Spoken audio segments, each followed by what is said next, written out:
Hello! I've taken so many photos of koalas lately, and I figure it's high time I actually make some art with my photo references. So I've printed out a few here of some of my favourite pictures, because I just could not decide which ones to do. And another little one here. I think I'm going to do a bunch of them as 5x7s.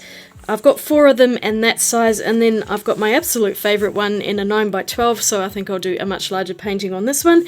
Don't know if I'm going to get to do all of these, but I'm certainly going to try. So let's get into it. I have a piece of my favourite Canson Moulin du Roy paper. It is 100% cotton, and I've used some of it, but I still have quite a large sheet here, so I figured I might just cut this up and make some smaller paintings. I've cut out 4 little ones, and for the bigger one I have a 9x12 pad of paper, so I think I'll just use this and make it easier on myself. So koalas are a little bit challenging to draw. I think I'm going to make it easy on myself again by just getting my light box out and tracing a very basic outline of these koalas onto the paper. That just means I don't have to draw another drawing on some scrap paper and then trace it on. So much time, and I'm too lazy. It's very hot today as well. Since they are my own photos, there's no issues with copyright doing that anyway, so why not? These light pads are the best things ever, and if you haven't got one, I really do suggest getting one. They're quite cheap. I got mine off eBay if you look around, but just type in LED light pad and you should get a lot of results on Google anyway. This size is an A4 and I also have an A3, so excellent. I highly recommend them, and they are much cheaper than ones you find in art shops, which tend to be hundreds of dollars. This one I think cost me $20 or $30, so yes, it's paid for itself many times over, and it just hooks into a USB port. I'm going to use my 5H pencils, so it's a very hard lead and it's not going to be easy to see, but I'll just show you the general process of drawing these outlines. I know, I'm tracing something. The horror of it! I can hear monocles dropping and pearls being clutched, but I don't actually trace that much. All I'm doing is getting the proportions of the eyes, nose and mouth and the general body placement. And you'll see in a little while how much easier it makes the whole drawing process further down the track. I could have also used the grid method to draw these, but I find that incredibly time consuming, and I just don't really like having to have grid lines on my paper. So this is much quicker and easier. I also added in a little bit of detail for some of the leaves, but not all of them. So I just wanted a few leaf placements, but I was just planning to paint those in loosely as a general background rather than having too much leaf detail in there. I want my koalas to be the stars of the show in this. Okay, well, it's one koala that I took multiple pictures of, and you can see a bit more about it on my recent video, which was our holiday to Portland, and this guy was hanging out in the tree just outside of our cabin. It was amazing. Okay, it's not easy to see, but I've drawn just really basic outline of the koalas, and all this does is it gives me somewhere to start from, so I'm not having to try and figure out the proportions as I'm drawing. I have the koala generally there, and now I can go in and draw in a lot more of those details without stressing about exact proportions. So I just find this is a really easy way to start off a drawing. To get those central parts which are most important, such as the eyes and the nose. Also the ears can be quite difficult to draw on koalas. I switched to a softer Blackwing pencil here. I really love these pencils. They are so nice to draw with, and they get a nice sharp point on them. I've had to speed this right up, but it took me about at least an hour to do the finished drawings for all 4 of the pictures that I ended up doing. And even though I traced part of it, I'd still managed to make quite a few mistakes, and so I was correcting those as I was drawing, using the reference photo here just for my visual guide. If you print the reference photo at the same size that you're going to do the drawing or painting, it makes it so much easier to copy as well, even if you don't trace it.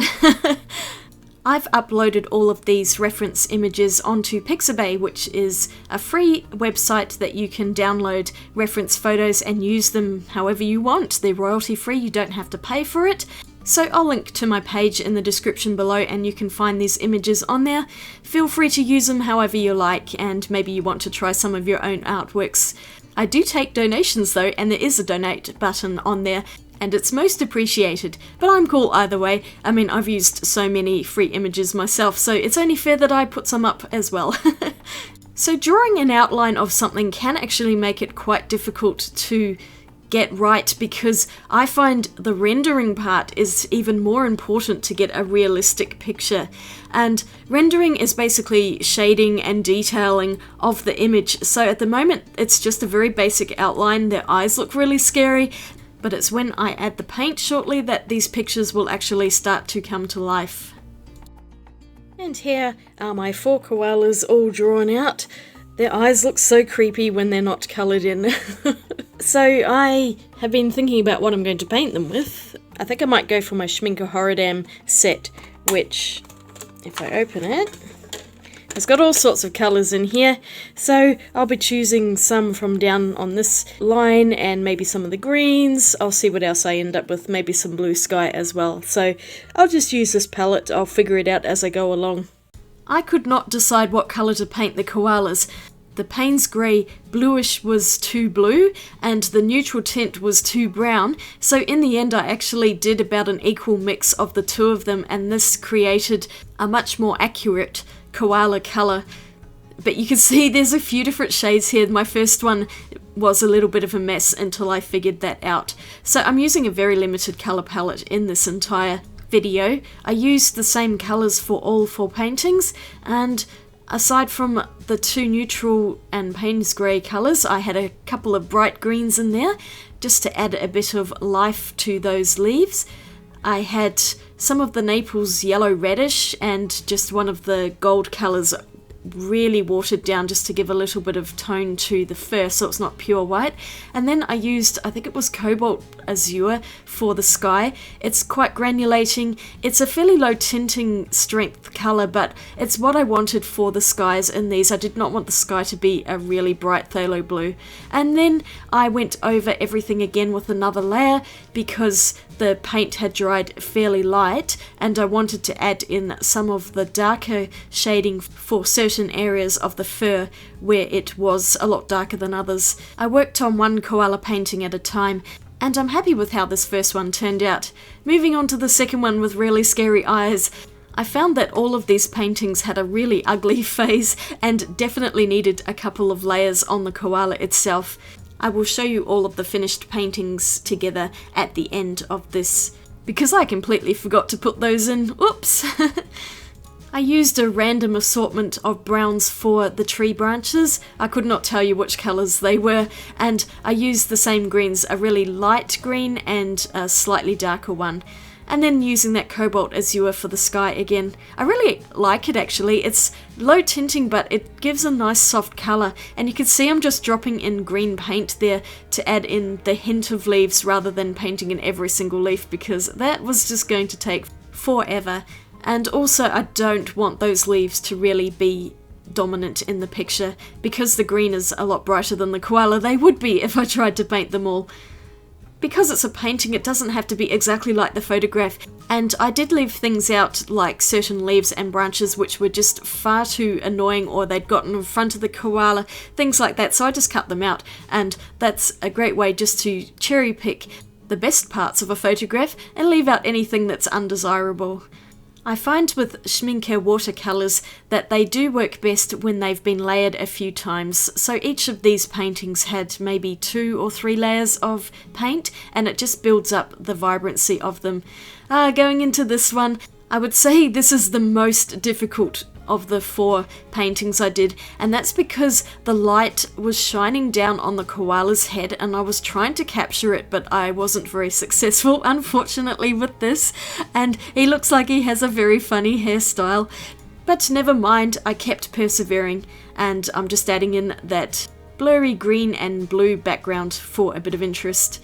That top right corner had a lot of leaves in it, so I just did a very basic detail, and then I added in a couple of more detailed leaves in front of the koala, just so it looks like it's actually inside the tree and adds depth to the picture. So because I'm painting in watercolour and it is a much looser medium than, say, coloured pencil, I wasn't trying to get all of the fur detail into this. It's much better, I think, if you just give the general hint of fur rather than having to do every tiny little detail. You get the idea that it's a furry animal without having to have each and every single hair in there. So if you feel inspired to use one of my pictures to create an artwork, please let me know. You can tag me on Instagram, maybe do the hashtag Becky Tregear, and I would just be so happy to see your artworks and interpretation of the photos. It doesn't need to be hyper-realistic, it can be anything that you want it to be. I would love to see that. And on to my last koala painting. I didn't get to do the big one, unfortunately. This one, I think I'd actually finally loosened up and gotten the hang of painting koalas, so this one turned out, I think, the best, at least in my opinion. And I also finished this one a lot more quickly because I was far more comfortable with painting them. Oh, the first few were quite difficult. Those ears are the most difficult thing to paint because you have to leave them white in order to get the fluff, but it's also really hard to get the shape right exactly, and it's a good chance to practice some negative painting there, on all of the fur really. So overall, it was really fun to paint a series of pictures of pretty much the same animal, but just in different poses, and I felt like I really started to gain an understanding of how koalas look, and I learned quite a lot in the process, so I'm calling that a win. And here are my finished paintings.